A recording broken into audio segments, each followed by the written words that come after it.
This video is sponsored by Card Kingdom. To pre-order Tarkir Dragonstorm, use my link in the description.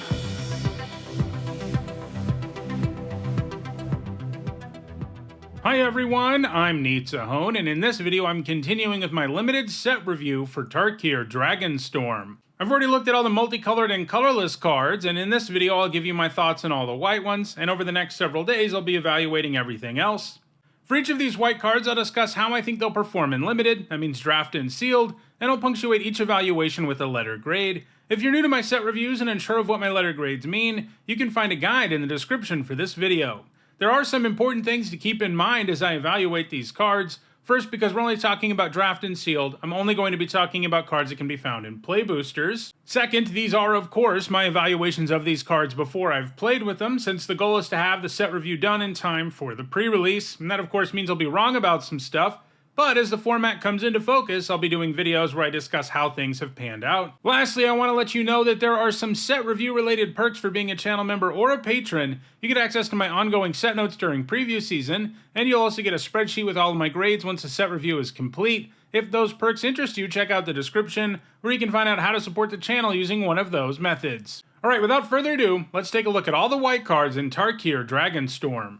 First up, we have Anafenza Unyielding Lineage, which for 2 generic and a white is a 2/2 legendary spirit soldier at rare. She has flash and first strike. Whenever another non-token creature you control dies, Anafenza endures 2. Endure is the Abzan mechanic, and it means you put that many counters or a creature with power and toughness equal to the endure value. So in this case, you can put 2 +1/+1 counters on Anafenza or make a 2/2 white spirit creature token. So a 3-mana 2/2 flash first striker is pretty good at coming down and killing an X2, and is a card I'd feel fine about playing. So throw in Endure and you have an absolute powerhouse. I love the modality because if you need more bodies you can go that route, but if you need a bigger creature you can do that instead. And because Anafenza has flash, it's not hard to set this up to trigger. As long as you can trigger her once, especially to get a token, you're going to feel great about the deal. Like all you have to do is set up a trade with your 2-drop on their 2-drop, flash Anafenza in, trade happens, you get a 2/2. And if she sticks around, she's going to continue to wreak havoc on combat in addition to just having a kind of relevant body as a baseline. She does a ton for 3 mana, and I think she does enough to actually be a bomb, giving her an A. Next up, it's Arishin Sunshield, which for 3 generic and a white is a human warrior at common. It's a 3/4. When it enters, you exile up to 2 target cards from a single graveyard, and you can pay 1 white and tap it to tap target creature. So, exiling a couple of cards from the graveyard can be useful. There are 2 graveyard mechanics in this set after all. And paying 1 to tap opposing creatures is usually right where you need to be for that ability to be worth it. If you end up paying 2 or more, those abilities really fall off a cliff, but 1 mana is worth tapping down opposing creatures. That said, the ability definitely plays better on smaller creatures that are already not very good in combat. Having to tap your 3/4 to tap something isn't always worth it, since you'd rather have a body involved in combat that's that big. Overall, I think it's a C-. It doesn't really do anything massively impactful, but it has a decent body, it has a decent activated ability, and it has a decent enters trigger. Next up, it's Bearer of Glory, which for 1 generic and a white is a 2/1 human soldier at common. During your turn, this creature has first strike, and you can pay 4 generic and a white, and creatures you control get +1/+1 until end of turn. So we just saw a 2-drop that had first strike on your turn really not be good in Aether Drift Limited, but Aether Drift was a weird set. Usually that style of creature is a nice 2-drop, and this one has nice late game upside too, because buffing the board is pretty legitimate, especially in white. I think it's at least a C, and I wouldn't be shocked if it's a C+. Next up, it's Clarion Conqueror, which for 2 generic and a white is a 3/3 dragon at rare. It's got flying. Activated abilities of artifacts, creatures, and planeswalkers can't be activated. A 3-mana 3/3 flyer is still a pretty good deal in this day and age, and this ability is pretty relevant, even in limited. Although, keep in mind it is symmetrical, so it'll cut you off from your own activated abilities too. Still, you get to add a real threat to the board and disrupt the opponent, so it's worth the minor disruption it causes you. I think it's a B. Next up, it's Coordinated Maneuver, which for 1 generic and a white is a common instant. It says choose 1. Coordinated Maneuver deals damage equal to the number of creatures you control, a target creature or planeswalker, or destroy target enchantment. This is a lot like a card we just saw in Aether Drift, except it's an instant, and the second mode destroys enchantments instead of artifacts. It also doesn't have vehicle upside, but I do think the 2 cards are pretty similar. and that this one is better overall. You do need to lean a little bit more on the first mode in this format. There are enchantments around, but they're not as plentiful as artifacts were in Aether Drift. But the fact that it's an instant speed removal spell that tends to scale as the game goes on is pretty good, and when you can take out an enchantment with it for only 2 mana, you're going to be happy with that too. It's not quite premium level removal because it asks some significant setup from you to actually be a good removal spell, but I think it's pretty good. I'm giving it a C+. Next up, it's Dalkovan Pack Beasts, which for 2 generic and a white is a 0/4 Ox at uncommon. It's got Vigilance and Mobilize 3. That means when it attacks, you create 3 tapped and attacking 1/1 Red Warrior creature tokens and sacrifice them at the beginning of the next end step. This is a pretty cool design. A 3 mana 0/4 is, of course, awful, but one that spits out 3 1/1s every time it swings, and granted, they're temporary 1/1s that have to attack, but that's still a pretty good deal. I mean, imagine that this were a 3 mana enchantment that mobilized 3 every turn. So, like, basically gave you these 3 tokens you could attack with. That would be pretty good. This is better in some ways because it actually adds to the board more than just mobilizing. It's worse in some ways because it does need to be able to attack to make the tokens, and obviously that makes it so that it can die to your opponent blocking, and it's never going to be killing anything on its own with its 0 power. But there are a whole lot of things you can do with these tokens in the format. They've done a really good job of making sure you can get value out of them. It reminds me a little bit of the 2/2 Decayed Zombie tokens from the last time we went to Innistrad, where it was like, these tokens don't seem very good. They're 2/2s, they can only attack once and they die, and they can't even block. But they put so many ways to take advantage of that tokens in the set that those ended up being really great resources. And I think that's what's going to happen here to some extent, because there are so many good ways to sacrifice them for value, which they're going to get sacrificed anyway. May as well sacrifice them for value. There are ways to give them death touch. There are ways to give them flying. There's a lot going on that makes it so these 1/1s are better than I think they look when you just look at one card that has mobilize. So overall, I think this looks pretty good. It's definitely a little bit awkward, you know, being a 0/4 does mean that 2 2/2s can block it and kill it, and what did you get for that? I don't know, maybe you got in for 3 damage. That's not amazing because it doesn't kill anything, but I can see this kind of feeling like a value engine in a lot of white decks. I'm giving it a C+. Next up, it's Descendant of Storms, which for 1 white mana is a 2/1 human soldier at uncommon. When it attacks, you can pay 1 generic and a white, and if you do, it endures 1. So if you play this on 1 and you don't have a 2-drop, it fills both slots on the curve, which is going to feel pretty good. And even in the late game, it can be an okay attacker because of Endure. Still, it does have massively diminishing returns. You know, this is the kind of card that's probably going to be way better in Constructed, where you can run 4 and always have a 1-drop, and it's just going to feel great. And you can just have a really aggressive curve and go wild in like a white weenie deck. You can't do that in Limited. So you have a card that's like really good on 1, but a lot less good the later the game gets. You know, it probably feels like a B- when you play it on 1, and it probably feels like a D+, you know, turn 3 and later. So it's probably just a C overall. Next up, it's Dragonback Lancer, which for 3 generic and a white is a 3/3 human soldier at common. It's got flying and mobilize 1. 4 mana 3/3 flyers aren't what they once were. Like, this used to be a stat line that was considered good in Limited. Problem being, they often die to common, cheap removal. There's a 1 mana removal spell in this format that can kill this thing, and that is going to be brutal. And it's at common. You do need to have a dragon in your hand, but that's going to be doable enough that you really have to think about that when looking at 4 mana 3/3s. And it doesn't really bring enough to the table to overcome its unimpressive stat line that doesn't do anything immediately. I mean, you know, I like that it mobilizes. The fact it has flying means maybe you can get those mobilized tokens without losing the creature a little more often. But this format also has a preponderance of large flyers, so it just doesn't seem like it lines up very well in general or in this format. So it's probably just a C-, and if it goes in any direction, I think it'll go lower.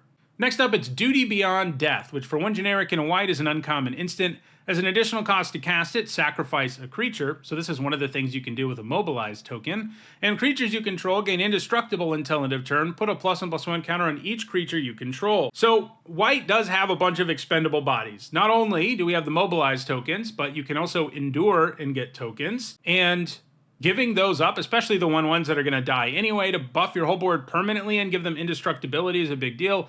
You can also take advantage, like if you have the mobilize 3 thing in play, you can give up one of them, the others get the buff. Sure, they're still going to get sacrificed, but they hit harder on that particular turn, and all the rest of your board gets buffed too. Sometimes just casting this and sacrificing a creature your opponent's going to remove feels fine. Normally if that's all this card can do, like if there wasn't a preponderance of tokens in this format, it probably wouldn't be very good because it would be a little bit too situational.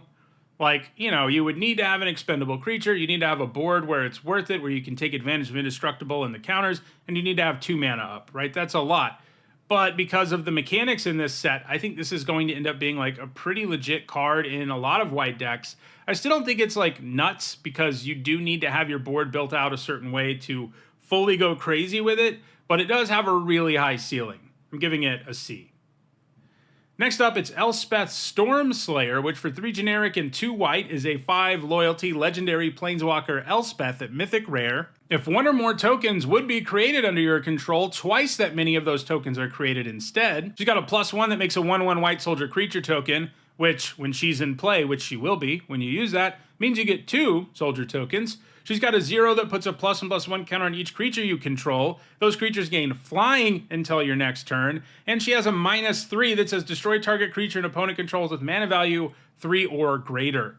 This is an absolutely insane planeswalker. In the last set, I saw Sab-Sunen, and from the minute it was previewed, I posted about it being the biggest bomb in the set. Ended up being right. Saying the same thing about this card because it is just insane and limited. No matter what the board is doing, Elspeth is very likely to win you the game. Her +1, like I said, makes 2 tokens, so if you're at parity or ahead, those 2 tokens will protect her. Even if you're behind, that might do enough to pull you ahead. Your opponent has to find a way to kill her, especially because on the next turn, you can just use her 0 ability, buff your whole board, which you'll go wide with because of that +1, and then you'll be able to attack with presumably everything in the air. And then if you're behind, she's less insane when you're behind, but she comes down, kills your opponent's best creature, and then if they can't find a way to kill her, you're still going to go the other route of the +1 and the 0 and just gain insane amounts of value by going wide and then eventually buffing your whole board and winning the game. She's just a 1-card value engine that is great on any board state and completely game-breaking if you're at parity or ahead. And I haven't even mentioned the fact that her ability to double tokens works with 2 white mechanics, Endure and Mobilize,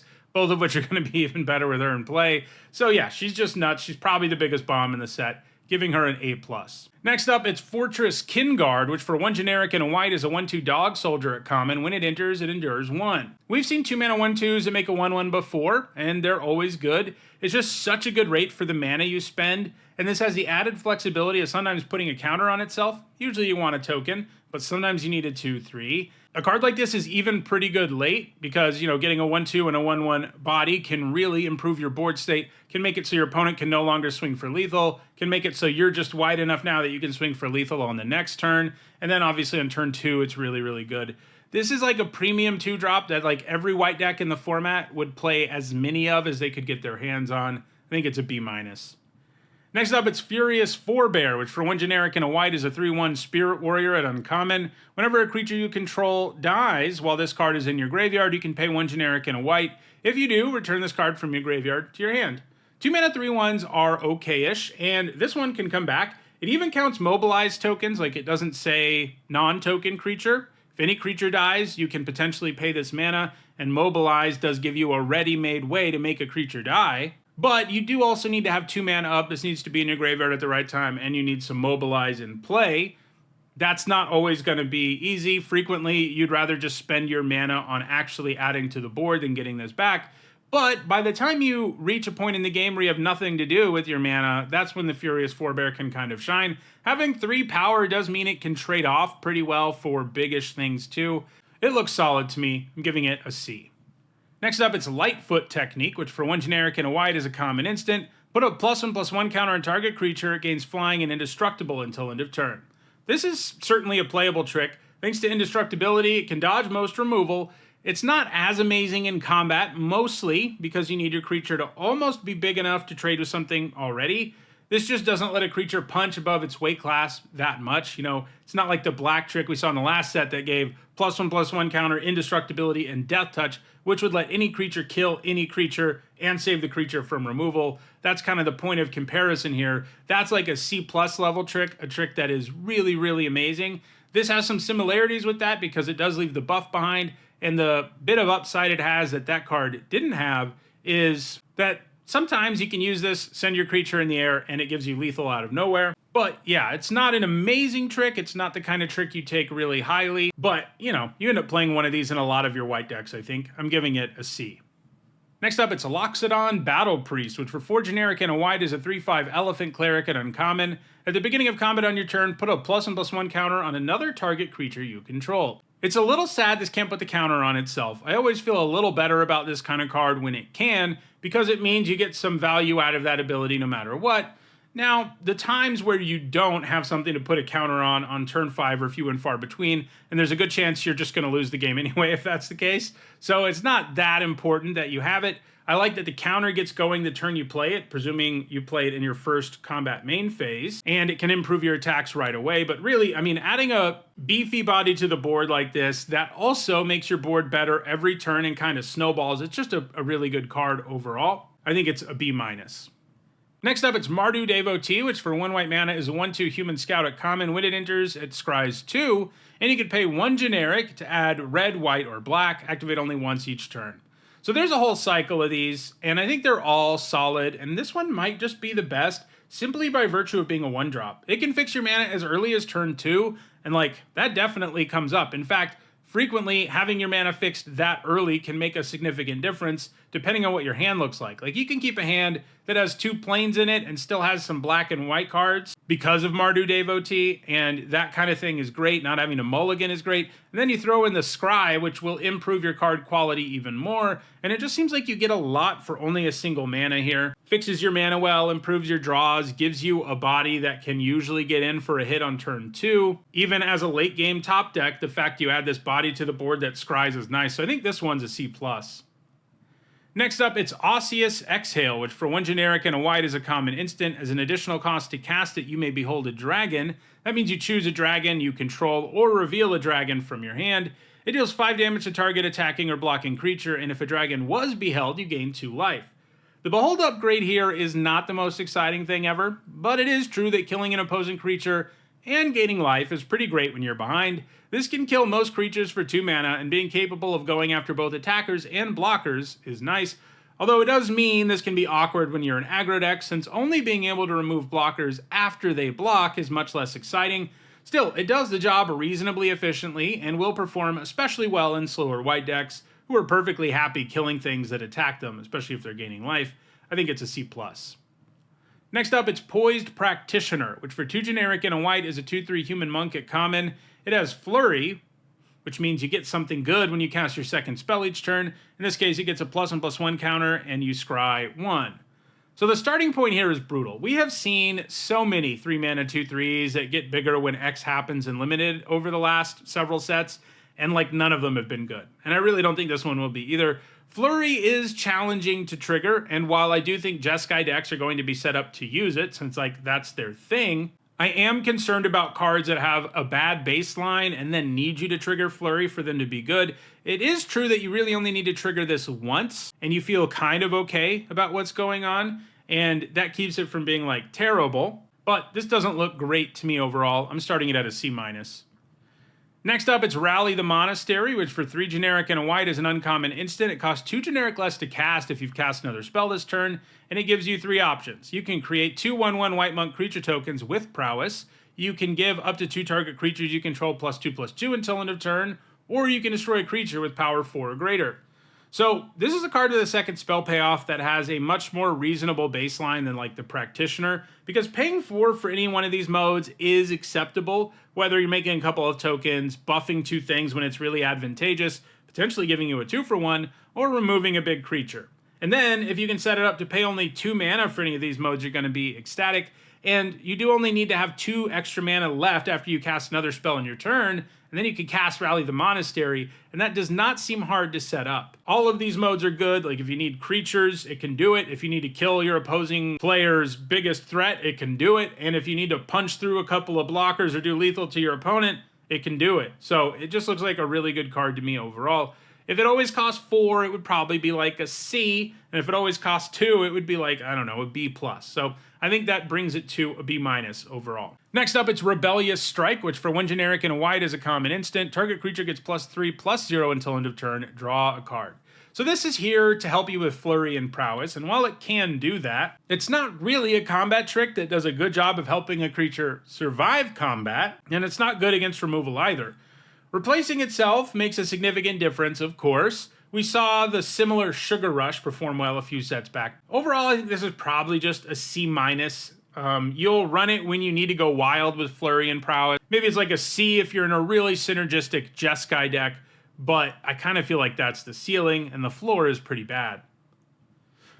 Next up, it's Riling Dawnbreaker, which for 4 generic and a white is a 3/4 dragon at common. It's got flying and vigilance, and at the beginning of combat on your turn, another target creature you control gets +1/+0 until end of turn. It also has an Omen, which is kind of like an adventure. It means that when you have this, you can choose to cast it as a spell as well. In this case, the spell side is Signaling Roar, which for 1 generic and a white is a sorcery, and you create a 2/2 white soldier creature token. It's different from an adventure because it gets shuffled into your library instead of getting exiled, and then you can play the creature side later. So 2 mana to make a 2/2 at sorcery speed is like a D+ these days, though it may get a small bump in this set because there are several token payoffs. Meanwhile, the creature side of this is sort of close to a C+. 5 mana 3/4 flyers are just big enough to be threatening and difficult to kill, and Vigilance is a nice bonus there. And while the combat trigger is not insane, it can certainly improve your attacks even the turn it comes down. So giving us a modal card with both of these is a pretty good deal, especially because both sides add to the board and both sides are always somewhat useful. So you have a card that it can be your 2-drop when you need it to, get shuffled back into your library, maybe you draw it later. And then if you draw it like really late in the game, you probably just play it as the big dragon. So it fills 2 slots on your curve, even though it's only 1 card. So you get good value here. I mean, you have a couple of cards that, you know, neither of them are completely amazing, but modality is a useful thing. I think it's a C+, and I could see it going even higher. Next up, it's Sage of the Skies, which for 2 generic and a white is a 2/3 human monk at rare. When you cast it, if you've cast another spell this turn, copy this spell, and it has flying and lifelink. A 3 mana 2/3 with flying and lifelink is probably a B-. Those stats are solid, and flying and lifelink pair really well together because it makes it easy for you to get in for 2 every turn, and the 4-point life gap between your opponent every time you hit them is really potent. Meanwhile, 3 mana for 2 2/3s of flying and lifelink, that would just be an A+. It's a 2-for-1, and one that gives you 2 great creatures. Obviously, it's not always going to be that, and you generally have to spend a bit of mana before you cast it in order to get the second copy, but I think white is set up well enough to get 2 creatures out of this for it to be a very powerful card. As with lots of flurry and second spell stuff, you're going to want to have lots of 1s and 2s in your deck to really get them going. And then the baseline here is fine. Like, I think this is probably a bomb. I think in white, you'll be able to get both bodies often enough for it to be an A-.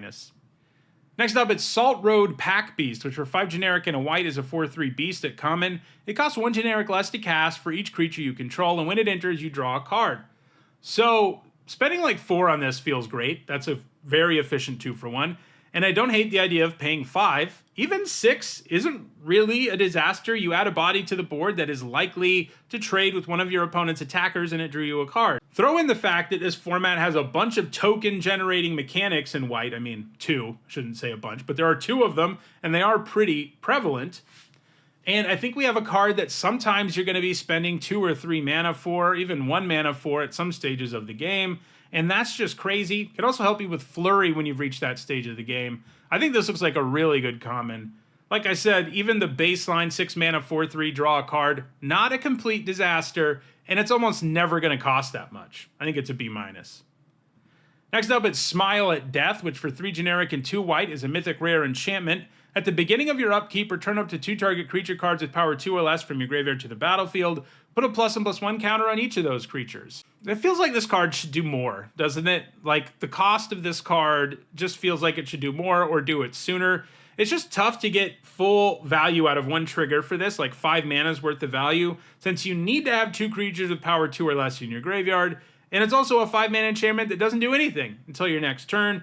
And between the mana cost and it being so slow, you would expect something more than like slightly better versions of medium creatures that are in your graveyard. You know, Abzan has a graveyard theme, but it's not as prominent as, say, Sultai, so you're not going to be able to set this up in a big way very often. If you get it in the extreme late game, you know, it can definitely start going off, but I think a lot of the time when you play it on turn 5, you're setting yourself up to lose between not doing anything immediately with your 5 mana and then maybe not even having enough stuff to get back on your next turn. It certainly has a high ceiling. It just seems tough to set up and kind of underwhelming until you trigger it a second time. So I think it's probably a D. Next up, it's Starry-Eyed Skyrider, which for 2 generic and a white is a 1/3 human scout and uncommon. It's got flying. When it attacks, another target creature you control gains flying until end of turn, and attacking tokens you control have flying. This card would probably be a lot better in like your typical Magic set. In this set, there just seems to be so many flyers who are large enough that cost a similar amount of mana that this just won't be able to attack, and thus it won't actually be able to give something else flying. Now, when it can attack and give something else flying and the skies are clear, that's going to feel pretty good. We've seen this trigger perform well before, but I think what really saves this card is the fact that your attacking tokens have flying. Again, I've mentioned it a few times, but white has 2 token mechanics, and giving them flying is a pretty big deal. So I see the Skyrider as performing pretty well overall. I don't love the stat line. I'm a little skeptical of how often it'll be able to attack, but it will be able to sometimes, and it's going to make your tokens better, and you're going to have tokens. So I think it's a C+. Next up, it's Static Snare, which for 4 generic and a white is an uncommon enchantment with flash. Costs 1 generic less to cast for each attacking creature, and when it enters, you exile target artifact or creature an opponent controls until this enchantment leaves the battlefield. So paying the full 5 here isn't great. That's probably a C. Flash does mean you can blow your opponent out sometimes when they try to use a trick, but you're going to have a hard time feeling like it's a good deal to pay 5 for this unless you're dealing with a bomb. But the good news is, this will often cost 4 or less, sure. Someone has to attack, but the fact it counts either player attacking really matters. I mean, you can attack with your creatures, then cast this at a discount before your opponent has a chance to block, for example. And you can also get a huge discount when your opponent is trying to beat down on you in a big way. And as the mana cost goes down, how good this card is goes way, way up. Ultimately, I think it qualifies as premium removal because it will be discounted so often and it's instant speed, but there will be times when its very mediocre floor disappoints you, giving it a B. Next up, it's Stormbeacon Blade, which for 1 generic and a white is an uncommon artifact equipment. Equipped creature gets +3/+0. Whenever a equipped creature attacks, draw a card if you control 3 or more attacking creatures, and equipped for 2 generic. I don't love this. I mean, I love drawing cards. You know, if you put those words on a card, I'm likely to like the card. But 2 to play, 2 to equip, then you need a certain number of creatures in play to draw the card. And then like the baseline buff of +3/+0 also isn't that exciting. Makes a creature hit harder, but it doesn't make it substantially better in combat in most cases. And obviously this does work with the token mechanics I've been talking about, but it's also an equipment that's only relevant on offense for the most part. So it's just a card that I think is a little too one-dimensional and not going to feel like it's worth a card unless you're really drawing cards with it. So I think it's a D. Next up, it's Stormplane Detainment, which for 2 generic and a white is a common enchantment. When it enters, exile target non-land permanent opponent controls until this enchantment leaves the battlefield. So, banishing light-like effects are always pretty good, at the very least, and sometimes they're great. While being sorcery speed and 3 mana isn't ideal, the flexibility to hit any non-land and exiling it helps make up for that. It's always hard to tell whether this type of effect will merely be a nice removal spell or a premium one, but because this set doesn't have a massive enchantment theme, I'm inclined to think it's probably just a C+, which is still one of white's best commons.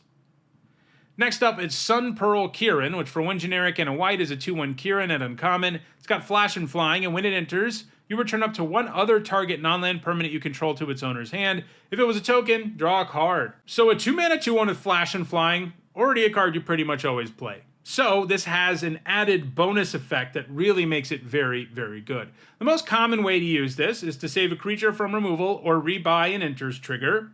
But the usefulness really doesn't end there. Obviously, it has this token mode where you can turn a mobilized token just into a card rather than let it get sacrificed. It sort of feels like no matter how you use this card, it's going to feel like great value for the mana cost since the baseline is already solid, and then if you are saving a creature, rebuying an interest trigger, or turning a token into a real card, you're really going to feel like you're doing it. This looks like a very good card to me, giving it a B. Next up, it's Teeming Dragonstorm, which for 3 generic and a white is an uncommon enchantment. When it enters, you make 2/2/2 white soldier creature tokens, and whenever a dragon you control enters, you return this enchantment to its owner's hand.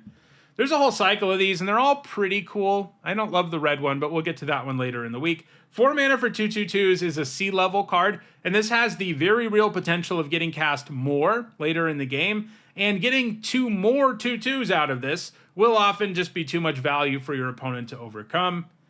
In addition to the dragon stuff, this is something you can bounce with that Kieran that is pretty nasty. I'm giving it a B-. Next up, it's Tempest Hawk, which for 2 generic and a white is a 2/2 bird at common with flying. When it deals combat damage to a player, you may search your library for a card named Tempest Hawk, reveal it, and put it into your hand, and then shuffle. A deck can have any number of cards named Tempest Hawk. I'm pretty disappointed in this. I actually really like collect 'em all cards in most limited formats. They make for really interesting choices because they're often not good at all if you only have one, but if you have 4 of them, they move into being really quality cards for your deck. But I don't feel like they got there on this one, mostly because 3 mana 2/2 flyer is just bad these days, especially in this set where there are plenty of larger flyers that cost the same amount of mana. And unlike most collect 'em all cards, similar cards we've seen like this just let you search up another copy of the same card, that's just way better than having to hit your opponent and then search up a copy of the card. Obviously, it'd have to be a 3 mana 1/2 or something if it just lets you search it up no matter what, but that would be a way more interesting, way more powerful card than this is because you're just not going to get in with it that often, and I don't love the idea of having a bunch of Windrakes in my deck that won't draw me that extra card very often, and that's kind of what this ends up being. I think it's just a C-. If you can get in with flyers more easily than I'm expecting, this goes up because it does become a 3 mana 2/2 flyer, damage your opponent, draw a card, but I don't foresee that being the case. Next up, it's United Battlefront, which for 3 generic and a white is a rare sorcery. Look at the top 7 cards of your library, put up to 2 non-creature, non-land permanent cards with mana value 3 or less from among them on the battlefield, put the rest on the bottom of your library in a random order. This isn't going to work in Limited. Creatures and lands are the most common cards in your deck. This can't put them into play, and the non-land permanents it can put into play have to be mana value 3 or less. I guess if you have 4 or 5 Stormplane Detainments, maybe then you play it. Maybe it's a really narrow build around where you have that many enchantment removal spells. But mostly this card's a trap. You're going to whiff entirely when you cast it a huge chunk of the time. And you're going to hit one thing with it a huge chunk of the time, which is not worth the investment. So yeah, I think it's just an F. Next up, it's Voice of Victory, which for 1 generic and a white is a 1/3 human bard at rare with Mobilize 2, and your opponent can't cast spells during your turn. Without Mobilize, this wouldn't be that good of a card. I mean, there are plenty of limited games where your opponent never intends on casting spells during their opponent's turn. Sure, most games, I'd say your opponent does that at least a couple of times, but you have to have this in play at the right time for that to be relevant, and even then, just adding a timing restriction doesn't often make a massive difference. Obviously, it nerfs counterspells and stuff, but that's not exactly a huge strategy in most limited formats. But the good news is this also comes with Mobilize 2. If you play this on 2, it'll often be able to attack the next turn. You get a couple of tokens. Maybe they get in for some damage. Maybe you can generate some value with them. Just overall, this gives you a lot for the mana cost between its 2 abilities, giving it a B-. And our last white card is Wayspeaker Bodyguard, which for 3 generic and a white is a 3/4 Orc Monk at uncommon. When it enters, you return target non-land permanent card with mana value 2 or less from your graveyard to your hand. And it has Flurry. Whenever you cast your second spell each turn, tap target creature an opponent controls. So this is a Flurry card that kind of tries to set itself up by getting you back a cheap permanent from your graveyard, which on your next turn you can presumably cast with something else cheap and trigger the Flurry ability. I think most of the time you will be able to get something back with the Bodyguard. I just think a lot of Jeskai decks especially are going to be geared towards playing enough 2-drops that this will be able to get one back. And in that case, you're ending up with a solid 2-for-1. And the Flurry ability is the kind that you really only need to set up a single time to frequently get an advantage that really shifts the game in your favor. Tapping down your opponent's best blocker often just opens the floodgates on them. So I think this looks pretty good overall. I'm giving it a C+. So those are all the white cards in Tarkir Dragonstorm. In the next video, I'll look at all the blue ones. If you enjoyed this video, please like it and share it so that others can enjoy it too. If you want to make sure you catch the rest of the set review, don't forget to subscribe. And if you need to catch up on the set review videos that are already out there, you'll see a playlist on your screen shortly. Thanks for watching.